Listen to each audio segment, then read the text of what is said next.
Hello, clever people, and welcome to my discussion for the 90th Annual Academy Awards. So last year I made a video on the 89th Annual Academy Awards where I went over all of the categories. I shared what I thought will win, what could win, and what should win, and that was one of my most popular videos, so I decided I should do it again for this year. So I have taken 21 categories out of the 24. I excluded the short film categories because I do not know much about them, and I decided to focus on the feature length categories. I have all 21 listed, and I am going to do it like last year. I'm going to share what I think will win, what I think could win, and what I think should win, and I will give a little bit of reason into why I think each three of those deserve to fill those spots. I think looking at this year's Academy Awards, you do really get a good sense of the diversity in Hollywood this year in terms of filmmaking. You have some standard Hollywood films here like Darkest Hour or The Post,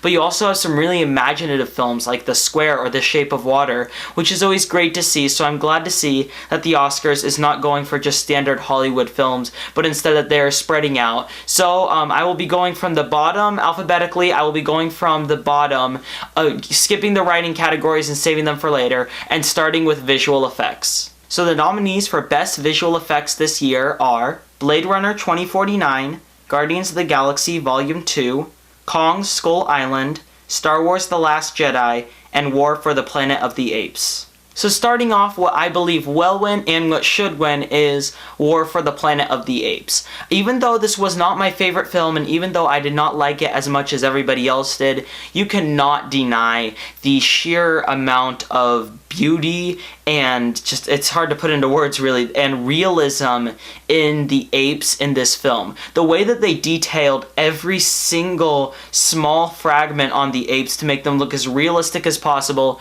paid off, because you really do see the apes and feel like you are watching actual apes on screen. They took a gamble with the movie by having most of it focused just purely on the apes, which didn't work for me, but visual effects wise, that was really bold and really fascinating, because they had to make sure that every single shot was as high quality as possible, because if anything was off, people would feel disconnected from the movie. But the fact that so many people loved it goes to show how the visual effects were just so stunning. And I think that it should win just because it deserves to, just because of everything I just said, because they are so brilliant and they are just mesmerizing, honestly. And I think it will win because it's won basically every visual effects award so far. I think that this is a very heavy category towards one side. There are different types of categories, some where it's between two films really, or some where it's hard to tell, or somewhere it could go anywhere.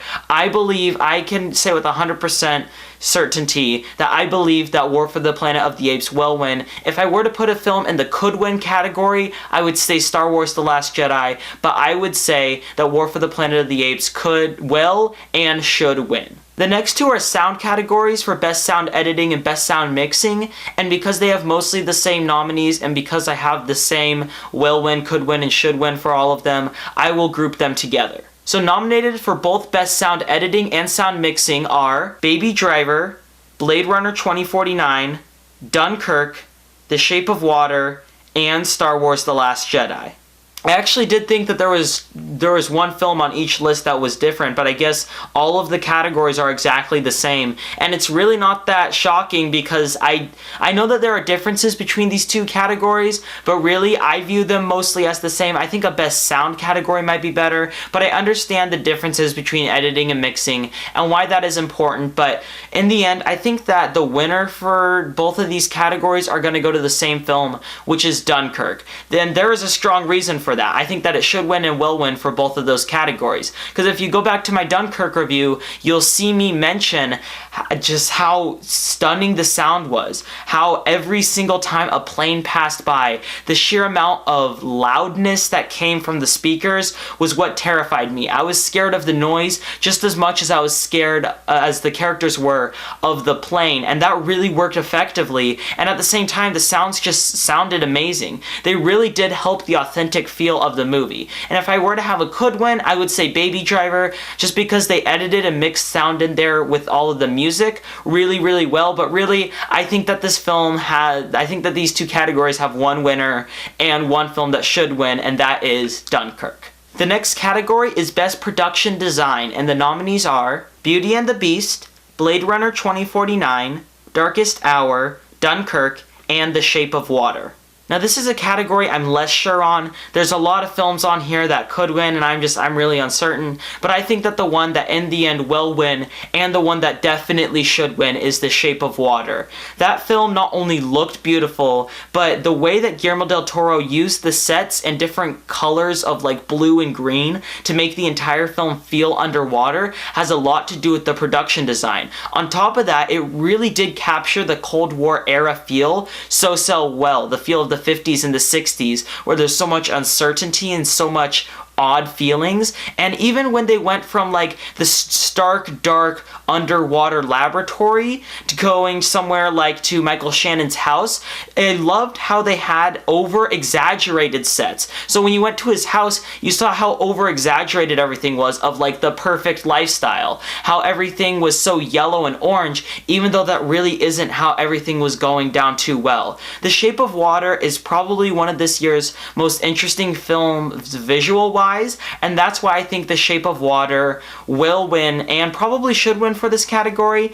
If it were up to me, and I'm surprised the film wasn't even nominated, Phantom Thread would win, just because those sets were amazing. But really, I don't have an issue with The Shape of Water winning. I think that the production design had a lot to do with the film's quality. If there were a could win for this category, I would say Beauty and the Beast, just because that film did have really gorgeous sets that were really well done. But at the same time, The Shape of Water did offer thematic elements with its production design, which you really can't say with anything else in the other categories. The next category is for Best Original Song, and the nominees are Mighty River from Mudbound, Mystery of Love from Call Me By Your Name, Remember Me from Coco, Stand Up for Something from Marshall, and This Is Me from The Greatest Showman.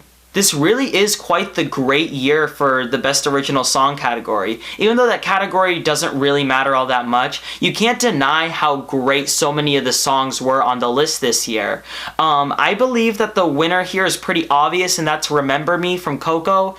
The song is used multiple times throughout, and each time, it's interesting how every time they sing it, the stakes in the film get higher and higher, and the more invested in the film you are, it gets higher and higher. Because it starts out with just the guy singing it really well, you know, just as Hollywoodized as you can possibly imagine, to a group of people, and that's the song that he's remembered for, obviously. But then as the film goes on, they sing Remember Me for different occasions, for different reasons, and the more that they sing it, the more power the song has, to the point that if you listen to certain versions of it, you start tearing up because you start remembering the film. It is really a song that resembled the film very well, but I think that the one that could win is This Is Me from The Greatest Showman. I think that that's only really in there because of the Golden Globe win, which was very surprising, and I don't think that the song deserves it. What I think should win here is Mystery of Love from Call Me By Your Name.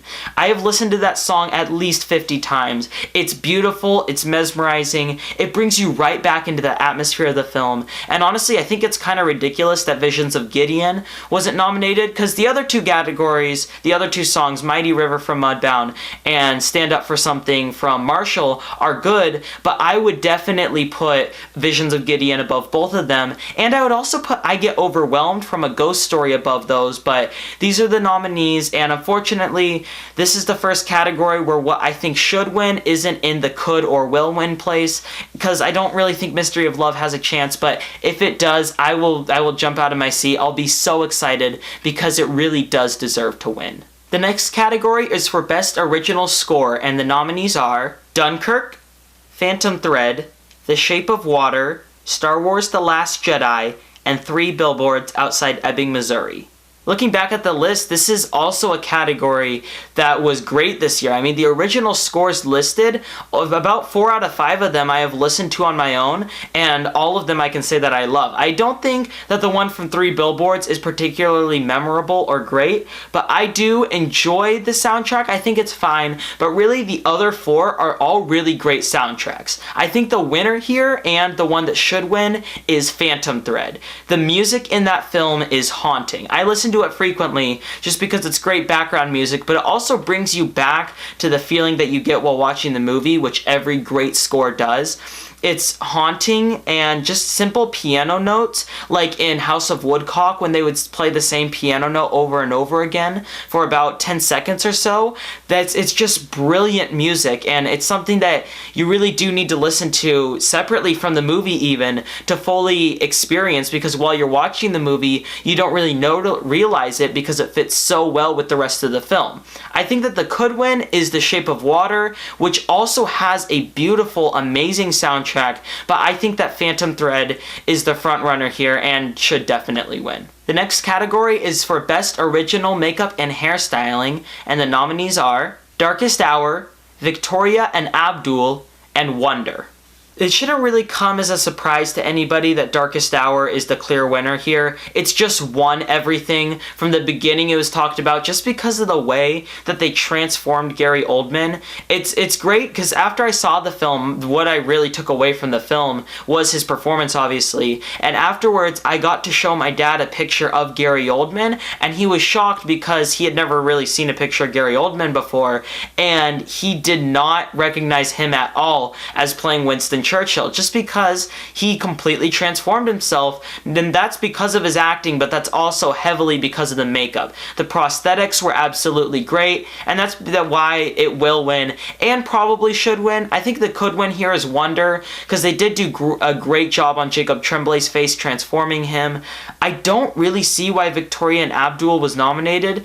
I personally think that Guardians of the Galaxy Volume 2 had much better, or The Shape of Water, that both of them had much better makeup and hairstyling, but still, it's not a big issue.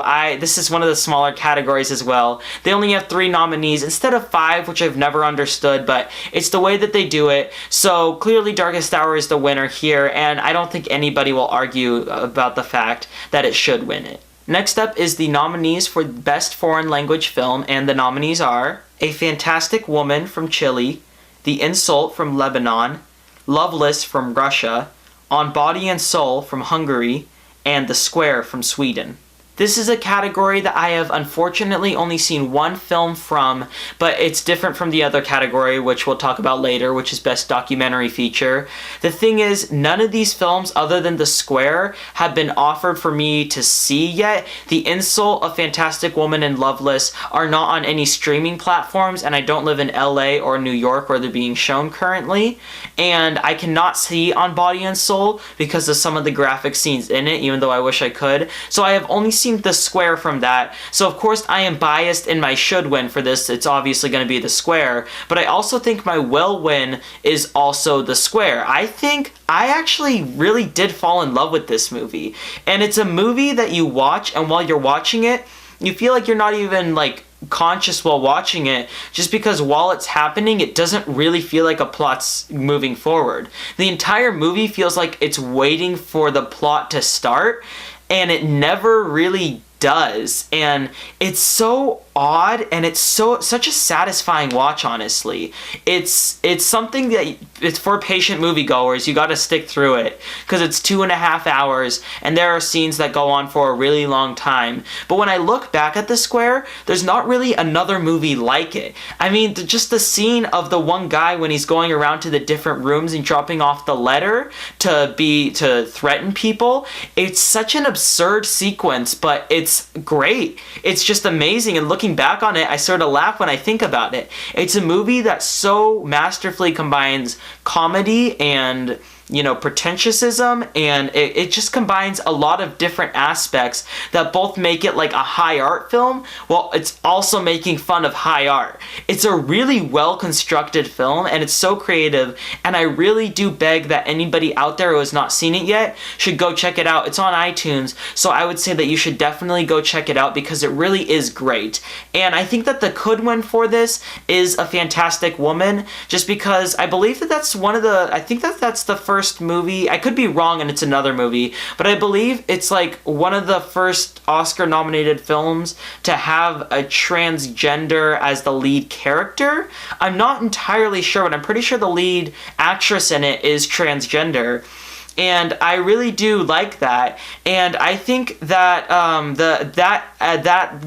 knowledge of that and the cultural impact of that could have an effect. But really, I think that this is the Squares Award to win. The next category is Best Film Editing, and the nominees are Baby Driver, Dunkirk, I, Tonya, The Shape of Water, and 3 Billboards Outside Ebbing, Missouri.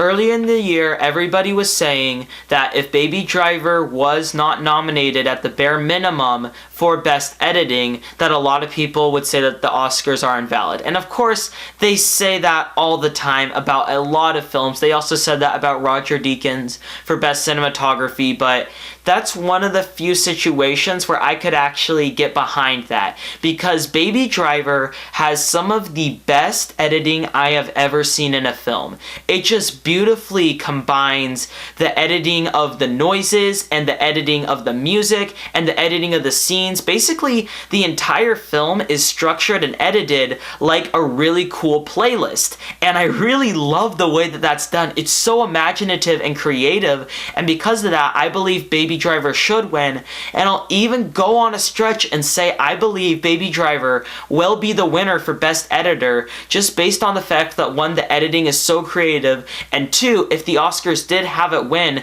that would be a big statement, because a lot of films like this never win anything like that. The Best Editing category typically goes to more high art films, as the Academy would say, like Dunkirk or The Shape of Water.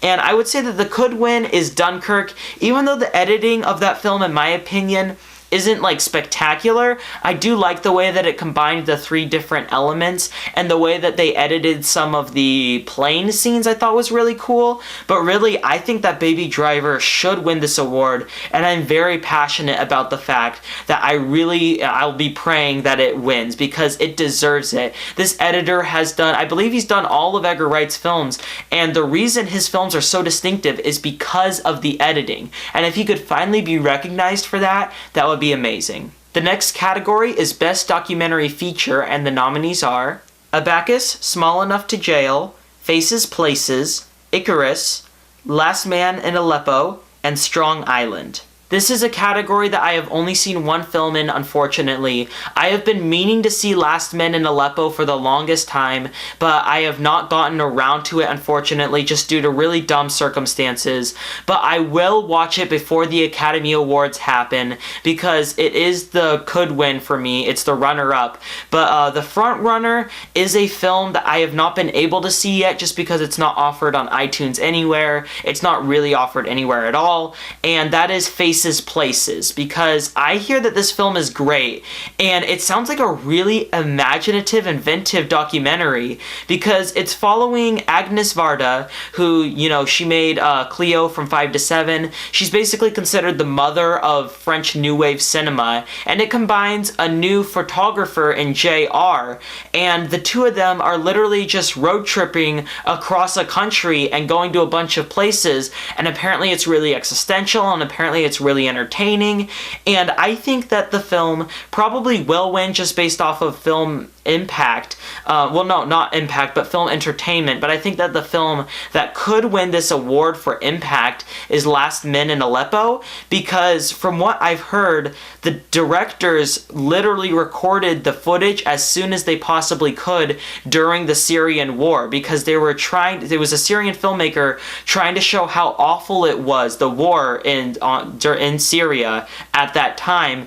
And I think that the impact and significance of that could outweigh Faces Places and lead to its win, but I still would say that Faces Places will win. The only film that I have seen from this category is Icarus, because I wanted to watch it before the Olympics, and I have to say I really did enjoy Icarus a lot. I think that it is the least pretentious and most entertaining documentary I have ever ever seen, but unfortunately it's not going to be mentioned, even though I think that it's weird that it's not being brought up more, because it does have a lot of cultural significance right now with the Olympics, but there are other films that many consider better and that have more cultural significance. So I think that Icarus probably won't win. I think it's a two-way race between Faces, Places, and Last Men in Aleppo, and I'm really not sure which one will win as of right now. The next category is for Best Costume Design, and the nominees are Beauty and the Beast, Darkest Hour, Phantom Thread, The Shape of Water, and Victoria and Abdul. I also said this about the visual effects category, but this also reigns true for the costume design category. I think it's 100% gonna be Phantom Thread. It's what the film is about. The film is about dressmaking, and it's about somebody's obsession with dressmaking, ruining relationships that they have with significant others or with friends or in other situations. The film just analyzes the mind of a dressmaker like brilliantly, and it does it terrifically, and not to mention the fact that the costumes are just beautiful, but the way that it shows the inner workings, the inner mind of Woodcock is incredible, and I love the way that they did that. It's just it's stunning, and it's beautiful. Just the dresses, how haunting they can be and how pretty they can be at the same time, and just the costume design in general is really what stuck out from Phantom Thread. I think a runner-up, a could win, would be Beauty and the Beast, because obviously those costumes are great, but I really do think that this is 100% relying on Phantom Thread for the win, and I think it's gonna get it. I have no doubt in my mind that it will. Alright, the last group of nominations before the really big group of nominations is Best Cinematography, and the nominees for that category are Blade Runner 2049, Darkest Hour, Dunkirk, Mudbound, and The Shape of Water. So this category I also think is one that's pretty obvious. I think it's Blade Runner 2049. Just the fact that Roger Deakins has had 14 nominations and 0 wins, that's just crazy to me. And I think that it is his time finally. I think that the cinematography in Blade Runner 2049 is easily the most beautiful cinematography from any film this year. It's stunning. The long shots, the close-ups, the medium, they all are just stunning and beautiful and gorgeous. They encapsulate the colors so well. They show the people's emotions so well. It's hard to describe, but it's easily the best cinematography this year. And really, it's the one that should win and will win, I'm pretty sure. Outside of that, I think Dunkirk has a chance, and I think Mudbound could slip in there just because of the fact that this is the first female cinematographer to ever be nominated, which is cool, and it's not like Mudbound didn't deserve that nomination, but I think people are overhyping that a little bit too much, and I don't think that she will win, but I do think that this film is Roger Jenkins' category. I believe that's his name. I think that this is his award to win, and that he will definitely do it. Alright, so in the first of the big categories, we have Best Animated Feature, and the nominees are The Boss Baby, The Breadwinner, Coco, Ferdinand, and Loving Vincent. Looking at this category, you can really tell it was not a good year for animation. You really didn't have all that great of films. You had two that really do stick out. You have Coco and The Breadwinner. Both were some of the best films from last year. I got to see The Breadwinner on Netflix. It's a really touching film, and a lot of people are saying that its cultural significance could edge out Coco for the win, but this is the only category where I put the will win, the could win, and the should win as the same thing, because it's all one thing. This is a certain winner. If I could bet $100 on any category and someone would be willing to bet against it, I would say that Coco is the winner here. It's going to. It's the best animated film from last year, easily. It's a great film. It's beautiful. I've definitely overused that word in this video, but it definitely is. It's a great film about time and about family, and it's overall just such a well-rounded film, and I don't really see The Breadwinner ever coming up and getting it. Outside of that, the other three are really lacking. I haven't seen Loving Vincent yet, but I hear that it's a film that's mostly style and not a lot of substance. And then you also have Ferdinand and The Boss Baby. and neither of those make sense to me. The Lego Batman movie would have made sense before that. I didn't see Ferdinand, so I can't judge that one, but The Boss Baby was honestly quite a bad movie, and it's kind of weird now that it's an Oscar-nominated movie. I don't really understand why, because it came out like almost a year ago now, and nobody remembers it. Nobody cares about it anymore, but it was nominated for Best Animated Feature Film. Just goes to show how this year was kind of bad for animated films. Alright, for the next category, we have Best Supporting Actress, and the nominees are Mary J. Blige for Mudbound, Allison Janney for I, Tonya, Leslie Manville for Phantom Thread, Laurie Metcalf for Lady Bird, and Octavia Spencer for The Shape of Water. I just have to get it off my chest that I'm kind of very much annoyed by the fact that Holly Hunter didn't get a nomination for The Big Sick. She deserved it because it's a weird thing that, and it was with a lot of nominees this year, it's a great thing when you get a film or a performance that you can clearly tell has no intentions of Oscar. That Oscar, the idea of winning an Oscar is not even in the minds of the people giving the performance, and that's the way that it is with Holly Hunter. She sets aside any idea of an Oscar or a great performance just to give an honest and genuine performance, and it easily could have come off as cheesy, but she does it so well and so naturally that I think that she should have gotten a nomination over Octavia Spencer, but really, it wouldn't have mattered because the two winners for this year are, it's a race between the two. It's Allison Janney for I, Tonya and Laurie Metcalf for Lady Bird. I think that Laurie Metcalf far exceeds Allison Janney and I, Tonya. I think she gives such a complex and riveting performance that I do believe will be remembered years from now and will be known as one of the better supporting actress performances ever. She just displays all the ups and downs of being a mother in the last year of your daughter's life so well, and it's amazing what she's able to do, especially in the scene where she's driving her car around the airport and you can see her face slowly disintegrate of her silence towards her daughter really affecting her. It's powerful stuff, and really Allison Janney was good in the movie. I think that she gave a great performance, but I think she overused the F word for sure, and I don't think that she gave anything that was all that convincing. It was a normal performance. And there's nothing particularly wrong with that. I just don't think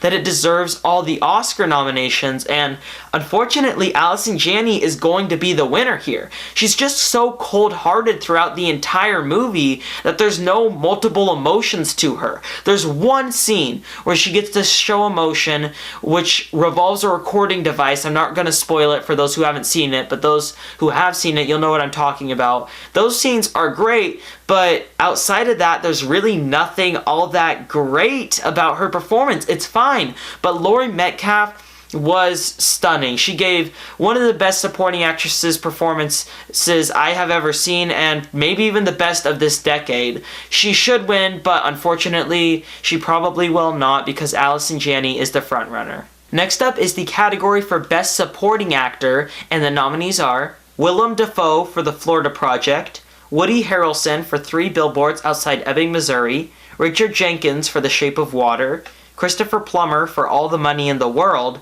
and Sam Rockwell for 3 Billboards Outside Ebbing, Missouri. So I think that the clear winner here is going to be Sam Rockwell. I'm just going to say that straight up because he has literally been nominated. He's won everything. He's literally won everything. I don't think there's anything that he hasn't won, any major award show. He won the Golden Globe, he won the BAFTA, he won the Critics' Choice Award, he won everything so far. There's nothing that he hasn't won. He's just going through and winning award after award after award, and it's not like he didn't deserve that. His performance was amazing in it, and for quite a while I was saying that he was the should win until I saw The Florida Project. And it's similar to Holly Hunter, where Willem Dafoe's performance in that has no Oscar in mind, and you can tell that in how genuine his performance is. He finds a way to balance being a mean guy while also being a really caring and genuine guy. And it's a performance that just really comes after years and years and years of acting. And one of the best scenes that I think displays why he should win is the pedophile scene in the movie. You'll know what I'm talking about if you've seen the movie, where he easily could have yelled and gotten up and screamed and given a bombastic performance and nobody would have judged it for him, but he played it so honestly, where he was just having a conversation for 5 minutes and then in the last minute kind of exploded, but at the same time he didn't really overact. He gave a great performance in the Florida Project. I was shocked with how good he was, and I think he should win, but I believe that the winner here is definitely going to be Sam Rockwell. I think it's almost 100%. In terms of who could win, I think that Richard Jenkins from The Shape of Water has a small chance, but this is Sam Rockwell's award. Alright, the next category is for Best Lead Actress, and the nominees are Sally Hawkins for The Shape of Water, Frances McDormand for 3 Billboards Outside Ebbing, Missouri, Margot Robbie for I, Tonya, Saoirse Ronan for Lady Bird, and Meryl Streep for The Post. The winner here, just like the last one, is clear. It's the same thing where she has won award after award. The Golden Globe, the BAFTA, the Critics' Choice. And even during her BAFTA speech, she said, hey, if you could give the Oscar or give the future awards to some of the younger actresses, they're the ones who deserved it. She literally said that because she is winning everything. And that is Frances McDormand for 3 Billboards. And it was the same thing with Sam Rockwell for quite a while, for a couple months. I was lobbying for her because she gave an incredible performance in this. She basically gave the performance that every mother believes that they would do in a situation like that. She basically played what every mother, what I just said, what every mother believes in a situation like that, where their daughter is killed and raped, what they would do in response to that. And she showed so much aggression in her performance, but at the same time she had sympathy and she was a real human being. In almost any other actress's hands, this performance would have been overdone and overacted, and it really just would have felt fake. But thankfully, because Frances McDormand is a great actress who's trained for years, she will win this. And as I said, for quite a while I was saying she should win this, until I saw Margot Robbie in I, Tonya, and that was another one that just completely shocked me and came out of nowhere. But I believe Margot Robbie gave the best performance she ever will in any film in this film, because she's incredible as Tonya Harding. She embodies her perfectly. She made herself look like her really, really well, like basically completely authentically. And then she gave a riveting performance that stayed entertaining from scene 1 to the very last scene. And what really sold her performance for me is the scene where she's sitting in front of the mirror and she's feeling like she's about to cry. And then it even leads up to the part where she goes on the ice skating rink and she has to ask to tie her shoe because she needs to make sure it's correct. This is all history, so I don't view it as spoilers, but that scene alone was worth the Academy Award in my opinion. She fully dedicated for that scene, and it's one of the rare scenes. A lot of people say this, and I think it's an overused term, but it's one of the rare scenes where there was no more actress. And I don't know how she did it, but she did it so convincingly. I think that in terms of could win, I think Sally Hawkins has a chance for winning for The Shape of Water, but really this is gonna be Frances McDormand's award. I could bet serious money on it. The next category is for Best Lead Actor, and the nominees are Timothée Chalamet for Call Me By Your Name, Daniel Day-Lewis for Phantom Thread, Daniel Kaluuya for Get Out, Gary Oldman for Darkest Hour, and Denzel Washington for Roman J. Israel Esquire. By separating the art from the artist, you can say it is a shame that James Franco wasn't nominated for his performance in The Disaster Artist. The way that he displayed Tommy Wiseau was not only hilarious and authentic, but also heartfelt, and I was impressed by how that could have easily just been a joke performance, but he really did dedicate for it. But because of the sexual assault allegations and because those are so big in Hollywood right now, he wasn't nominated. And in his place was Denzel Washington for Roman J. Israel. I really don't like that. I didn't see Roman J. Israel. I didn't really care to, but I don't see how his performance could have topped Robert Pattinson in Good Time. But again, that doesn't really matter because the winner here is pretty clear. It's, again, somebody that has been winning award after award after award, and that is Gary Oldman for Darkest Hour. At the beginning of the year, I was thinking, up until maybe October or November range, even into December, I thought that Daniel Day-Lewis was a lock to win this. I thought that he was definitely going to win for this, and I was excited for that because he would be the first actor to have 4 wins under his belt. But then Gary Oldman came out and gave a performance best career.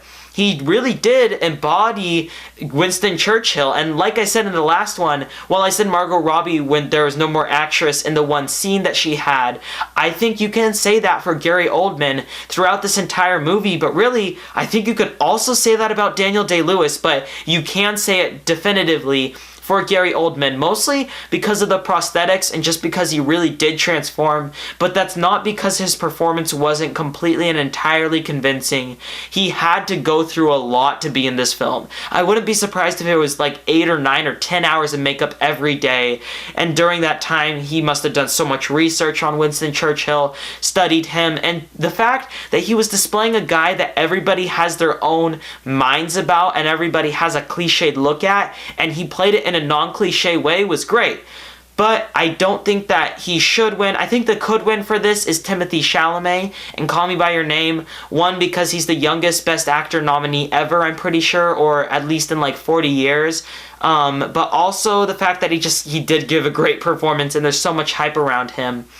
But should win, I still think, is Daniel Day-Lewis. His performance in Phantom Thread, like I said, he just disappeared. It's not Daniel Day-Lewis at all. And the way that the subtleties and the nuances in his acting, the way that his face would twinge, or just the way that he would express anger towards people in conversations, especially in the omelet scene, you'll know what scene I'm talking about if you've seen the movie, or the scene where I think Alma is her name, prepares a dinner for him. Both of those scenes are so incredibly memorable because he fully dedicates, and his face maneuvers and his accent and everything is just so non-Daniel Day-Lewis.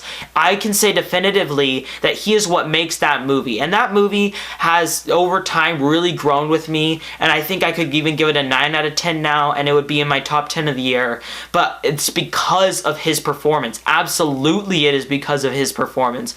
Because every time I go to think about the movie, I'm thinking about the nuances in his face, and I believe this is his last performance before he quits, and I think he should win this. He deserves it. He was just, I can't find words to describe. He was so brilliant in this movie, and you can see his method acting styles really paying off, but unfortunately he's not going to win it. It's Gary Oldman, absolutely, and if not Gary Oldman, it's Timothée Chalamet. He's third, but he deserves to be first. In my opinion, he deserves to be first, way above all the other actors, because his performance is probably the best male performance of this decade. I know I also said that about Laurie Metcalf's performance, and you probably think I'm throwing that around a lot, but no, I can say his performance is really one of the best performances I've ever seen.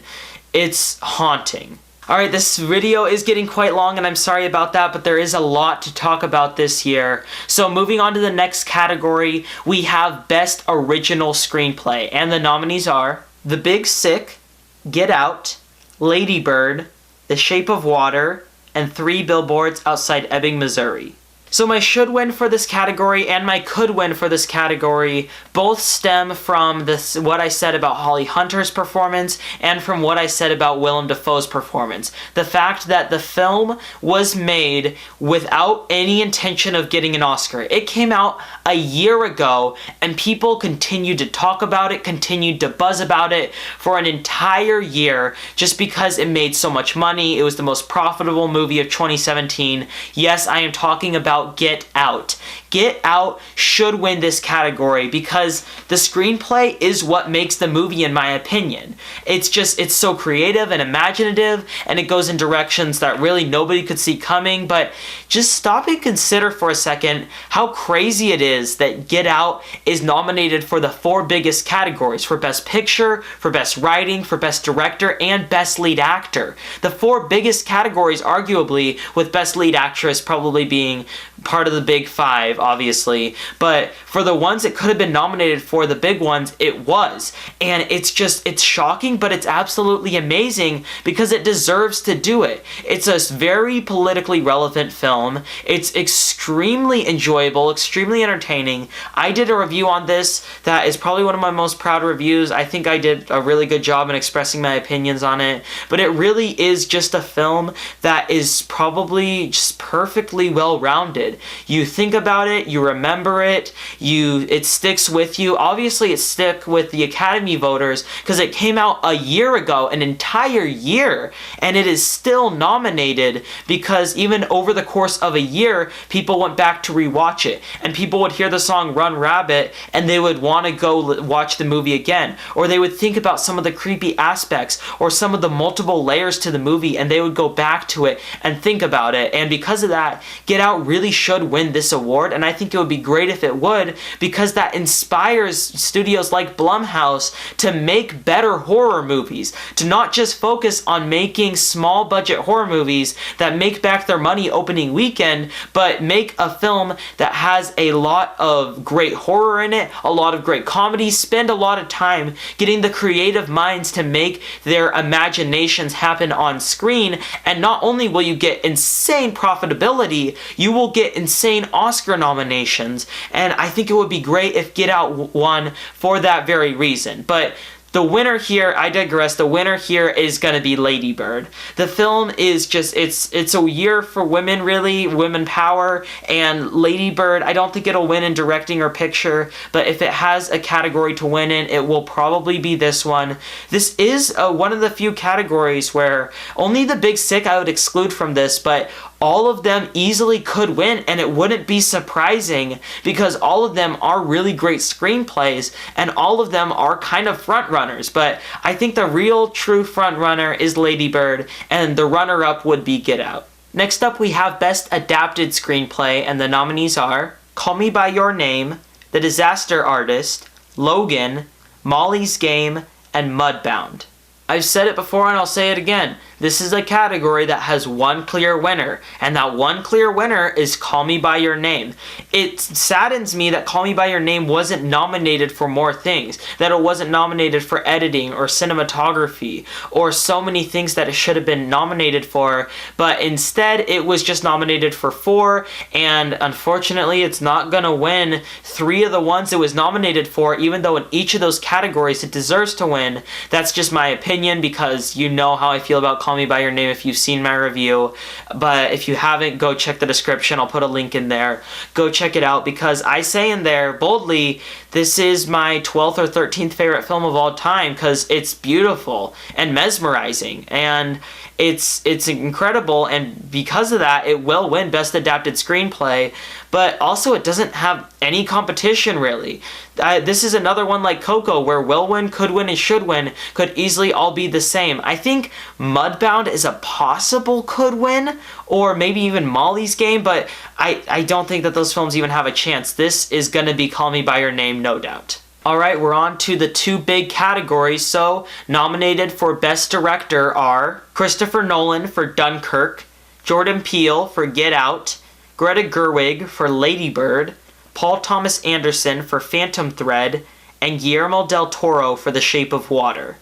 It's often a trend with the Oscars where there will be 2 big front runners for Best Picture, and usually one of them will win and then the other one will win Best Director. And because of that, I think the winner this year will be Guillermo del Toro. He's won basically all of the directing awards, and that's for good reason, because The Shape of Water, with its script and with everything else, if you just take this movie down to the bare bones of what it is, it's a fine movie. It's a really good movie, but it is really Guillermo del Toro's expression and vision that makes it an exceptional film, and a film that a lot of people love and will remember. It's really great that it's getting all of this claim and buzz, because it really was Guillermo del Toro's unadulterated vision. It was just what he wanted to present on screen, and I think it's great for that, and I think it's amazing that he will probably win this, because looking at the sets, looking at the editing, looking at the performances, looking at everything, all of that was because of him. I have no doubt in my mind that he probably spent 2 or 3 or 4 or 5 years developing the screenplay, and spent another 2 years crafting the film and crafting the creatures and everything, and it definitely will pay off, because the film is exceptional. It's really great, and I think it should win one of the categories, and the one that it will probably win is Best Director. Who I think could win outside of that, I think it's kind of a tie between Christopher Nolan and Greta Gerwig, both for Dunkirk and for Lady Bird. Mostly Greta Gerwig because, like I said earlier, it's a big year for women empowerment, and Dunkirk just because it's another one of the big Best Picture frontrunners, and it could fall into that category where, oh, we couldn't have it win Best Picture, but we'll have it win Best Director.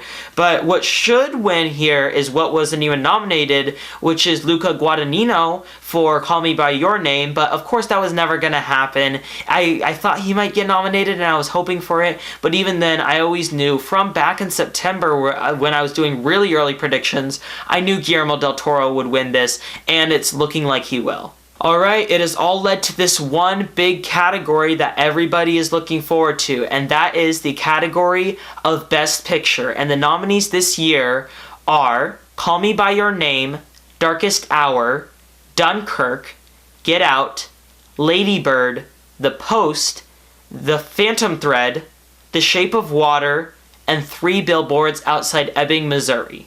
Just looking at that list, you can tell it was really an incredible year for film. There are even great films that weren't included on it that should have been, like Get Out, or sorry, not like Get Out, like Good Time, the other film that starts with G and is 2 words that are both 1 syllable. Good Time definitely should have been nominated for this. Blade Runner 2049 was a big snub. Coco was a big snub. There were a lot of big snubs in this category, which I think was kind of aggravating to me, because films such as Darkest Hour or The Post are good, but again, it's standard Hollywood. It's what we've seen before, but thankfully the Academy did honor some of the really imaginative or creative films this year, and in the end, I think that the winner is most likely going to be 3 Billboards Outside Ebbing, Missouri. It shows how great of a year it was that early on in the Oscar predictions, like back in December and early January, where really no awards had come out yet, the predictions for winner were completely different. But it's just a fact that 3 Billboards has been winning everything. It's just been winning everything. Every single Best Picture award that it possibly could, it has been winning. So I believe it's gonna win Best Picture. Outside of that, like I said, I think that this year it's really a 2-win runner. But really, I think that the other one is going to win Best Director. The Shape of Water could win Best Picture, but that seems more like a Best Director film to me, and 3 Billboards seems like more of a Best Picture film. As you probably could have guessed, my pick for Best Picture is Call Me By Your Name, and it is insane to me that that isn't the frontrunner right now, because it absolutely deserves to be, because it is absolutely, undeniably the best film of this decade, but unfortunately, it's not going to win, and I wish that it would, and I wish that it was the frontrunner, and if it does win, I will jump out of my seat with excitement. Other films that I think could sneak up there are Dunkirk and Get Out. What's surprising is both of them were questionable nominations, but both of them were nominated, and both of them are mentioned a lot for winning, but I think that's because both of the films are popular in the public's eye, and that could influence the voting, but I really don't have any doubt in my mind that 3 Billboards is going to win this. Alright, so that sums up my prediction video for the 90th Annual Academy Awards. So, what films do you think will win for each category, or what film do you think will win Best Picture? Comment in the comment section below and let me know. Thank you for sticking through this very long video, and as always, I am Robert Burke, and this has been The Clever Critics. Goodbye.